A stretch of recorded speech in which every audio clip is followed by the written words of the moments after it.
Bueno, muy buenas noches. Pues acá estamos John y yo, Jorge Mackenzie de Neurosis y bueno, acabamos de ver a la banda y bueno, a mí personalmente pues, me pareció algo muy chévere, una buena propuesta.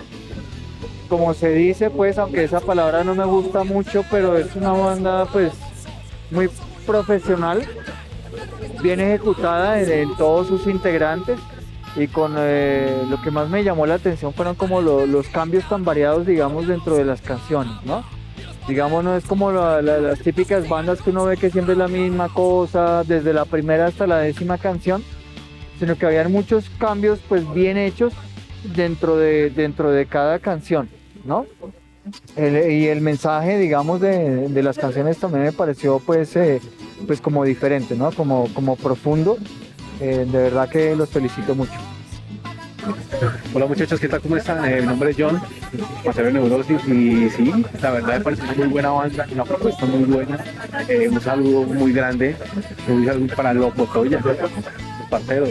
Esperamos saber muy pronto de ustedes, un buen disco o de pronto encontrarnos nuevamente en tarima, claro que sería muy interesante. De verdad, muchas gracias por estar acá.